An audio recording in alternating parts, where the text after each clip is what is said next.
৩৩ বছর পর গত ১১ সেপ্টেম্বর অনুষ্ঠিত হওয়া জাহাঙ্গীরনগর বিশ্ববিদ্যালয়ের কেন্দ্রীয় ছাত্র সংসদ জাকসুর নির্বাচনে স্বতন্ত্র শিক্ষার্থী সম্মেলন প্যানেল থেকে ভিপি পদে জয়লাভ করেছেন আব্দুর রশিদ জিতু।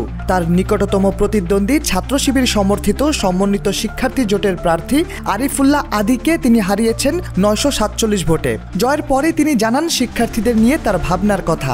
তবে এই নেতার নামে রয়েছে গুরুতর অভিযোগ। বৈষম্যবিরোধী ছাত্র আন্দোলনে সরাসরি যুক্ত থাকলেও তার আগে ছাত্রলীগের রাজনীতিতে সক্রিয় ছিলেন তিনি।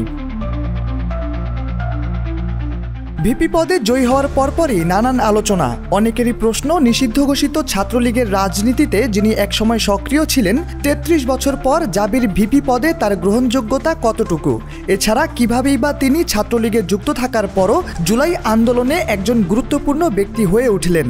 এসব আলোচনা সমালোচনা যেন বেশি করে ঘিরে ধরছে জিতুকে। গত বছরে জুলাই আন্দোলনে বেশ সক্রিয় সময় পার করেছেন জিতু। ৫ আগস্টের আগ পর্যন্ত বৈষম্য বিরোধী আন্দোলনের ব্যানারে ফার্স্ট ম্যান হিসেবে জাবি ক্যাম্পাসে আন্দোলন পরিচালনা করেছেন তিনি। এরপর তিনি যোগ দিয়েছেন গণ অভ্যুত্থান রক্ষা আন্দোলন নামের একটি প্ল্যাটফর্মে, যার কার্যক্রম এখনও চলমান। তবে জানা গেছে জুলাই আন্দোলনে যোগ দেওয়ার আগে ছাত্রলীগ থেকে পদত্যাগ করেছিলেন তিনি।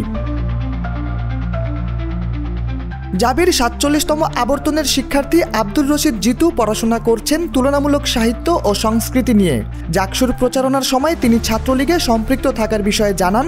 জুলাই গণ অভ্যুত্থানে ছাত্র জনতার পক্ষে অবস্থান নেওয়ায় নিজ সংগঠন ছাত্রলীগের হামলার শিকার হয়েছিলেন তিনি। নিজের বিবেকবোধ থেকে ও দেশের স্বার্থে ছাত্রলীগের রাজনীতি থেকে তিনি সরে দাঁড়ান। তবে শুধু ছাত্রলীগ থেকে পদত্যাগী নয়, একসময় সমন্বয়ক পদ থেকেও তিনি সরে দাঁড়ান। গত বছর ৩ অক্টোবর পদত্যাগ করেন বৈষম্যবিরোধী ছাত্র আন্দোলনের ১৪ জন সমন্বয়ক ও ৪ জন সহ সমন্বয়ক। সে সময় বৈষম্যবিরোধী ছাত্র আন্দোলনের সমন্বয়কদের বিরুদ্ধে সরকারি দলের মতো আচরণ ও গণ অভ্যুত্থানের স্পিরিট বিরুদ্ধ কাজে যুক্ত থাকার অভিযোগ থাকায় তারা পদত্যাগ করেন, যাদের ভিতর ছিলেন জিতু একজন। তবে এত কিছুর পরও ভিপি হয়ে আস্থা হারাচ্ছেন না তিনি। বলছেন শিক্ষার্থীরা তার উপর যে আস্থা রেখেছেন সেখান থেকে তিনি অবশ্য তাদের চাওয়া পাওয়াকে গুরুত্ব দিয়ে কাজ করবেন।